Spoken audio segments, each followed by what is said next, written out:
Jadi saat ini kita benar-benar ya merupakan pelestari sejarah yang kemungkinan semakin ke depan kita optimis semakin berkembang ya generasi muda kita untuk melestarikan sejarah kejayaan Majapahit.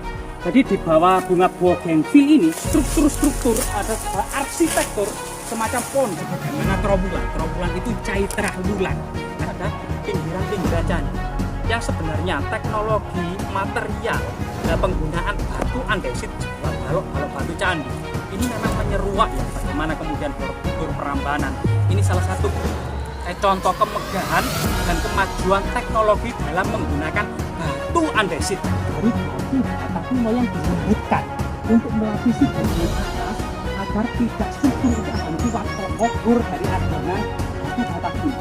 Dan situs yang terpanjang Sungai Dimapor ini merupakan salah satu penemuan orang Jawa tentang semen ketika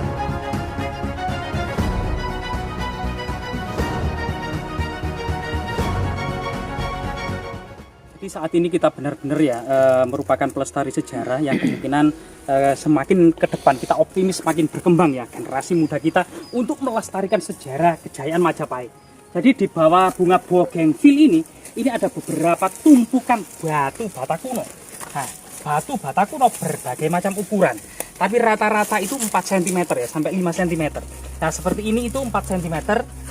Dan ini dibuat taman ini jadi untuk di sini ada motif era kerajaan Majapahit, sebuah goresan dari jari-jari tangan orang Majapahit ini masih membekas di atas batu bata kuno.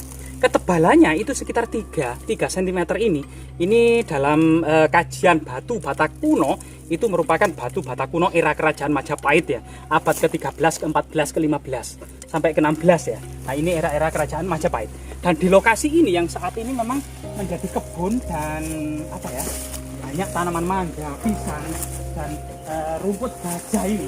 Ini sebuah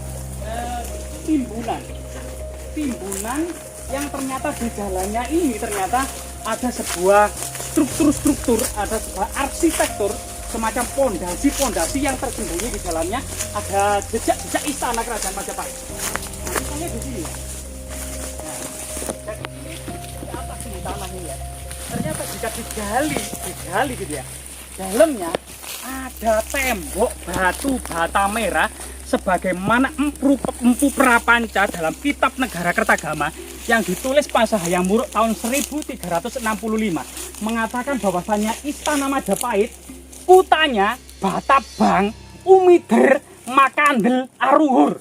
Jadi bahasa Majapahit itu seperti itu ya. Artinya ya, kutanya Batabang artinya tembok Majapahit itu dibuat dari batu bata merah. Batabang, Umider artinya mengelilingi kota. Jadi itu Umider. Makandel artinya ketebalannya itu sangat luar biasa sekali seperti ini. Jadi tembok benteng Majapahit itu sangat tebal sekali. Bayangkan ini ketebalannya itu seperti ini ya. Loh, tebal sekali seperti ini dan sangat tebal ya antara sini ini. Ini diduga memang salah satu bangunan arsitektur bagian dari tembok istana kerajaan Majapahit dengan ketebalan batu bata merah ini murni masa-masa Majapahit. Selain kemudian dalam kitab Negara Kertagama yang mengatakan kutanya Batabang ini identik dengan situs ini ya, bernama Kuta Girang atau Kuto Girang.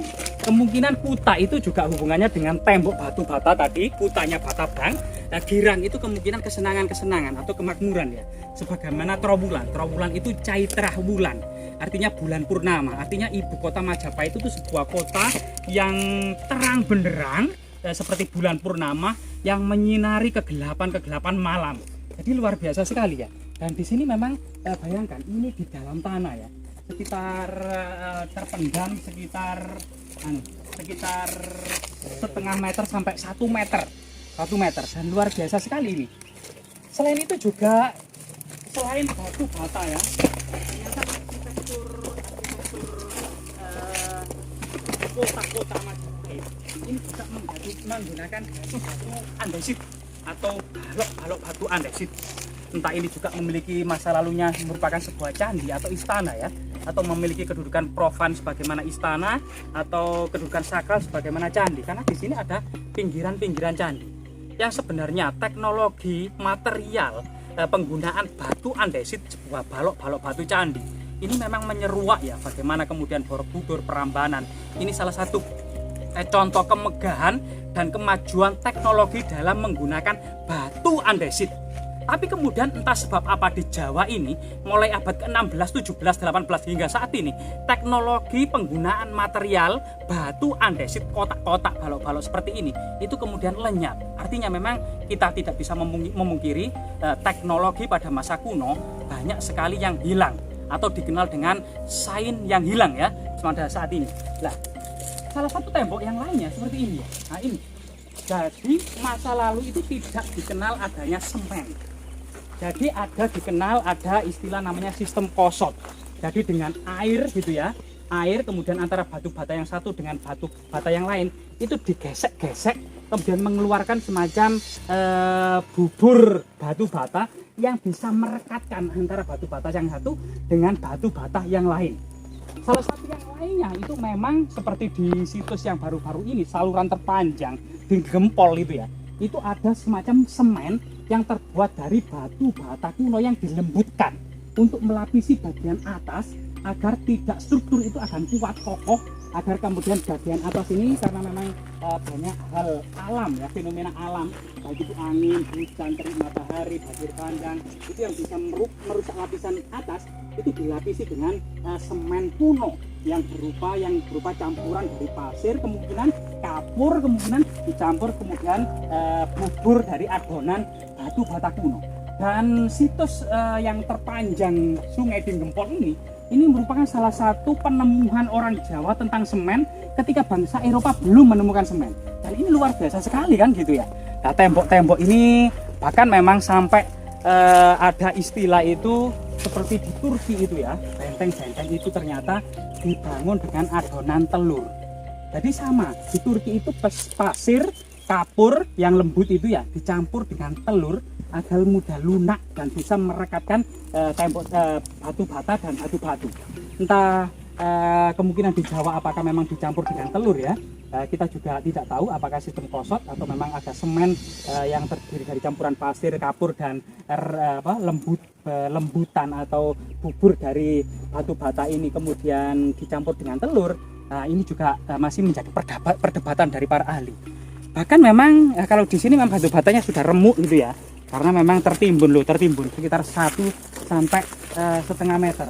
Bahkan terjadi di sini di lapisan ini memang terjadi beberapa kerusakan ya, yang kemungkinan ini terjadi pada masa lalu. Entah bisa disebabkan oleh alam, faktor alam. Biasanya kerusakan struktur batu bata ini disebabkan oleh akar-akar pohon. Akar-akar pohon seperti beringin ini bisa menyelusup ke dalam celah-celah sempit, kemudian akar ini membengkak, merengkahkan dan merobek-robek struktur batu bata kuno. Begitu juga karena faktor banjir bandang gitu ya, yang kemudian datang dari atas sana karena lereng gunung, bisa kemudian terjadi longsoran masif pada masa tertentu itu, sehingga kemudian memporak-porandakan istana masa lalu. Yang ketiga karena memang faktor perang gitu ya, karena terjadi faktor perang itu, terutama banyak sekali perang loh di Jawa ini setelah Majapahit teruntuh, baik itu perang Paregreg maupun perang antara Bri Kertabumi dengan Girindra, perang dengan Girindra dengan Raden Patah, dengan Sultan Trenggono, bahkan Sultan Agung itu begitu besarnya ambisinya untuk menyatukan Jawa ini ya, juga menggempur dengan meriam-meriam atas kadipaten-kadipaten di Jawa Timur ini. Banyak sekali terjadi perang dan perpecahan dan pertikaian politik pada masa Madya, masa setelah runtuhnya Majapahit ya, sehingga kemudian struktur kuno era-era kerajaan Majapahit ini banyak yang kemudian amburadul. Nah ini luar biasa sekali ini. Kemudian selain kemudian diduga ini situs ya, itu juga ada beberapa faktor yang lain ya, teknologi kuno pada masa kerajaan Majapahit dengan penggunaan batu bata kuno ini ya. Jadi ketebalannya itu sekitar 3 cm.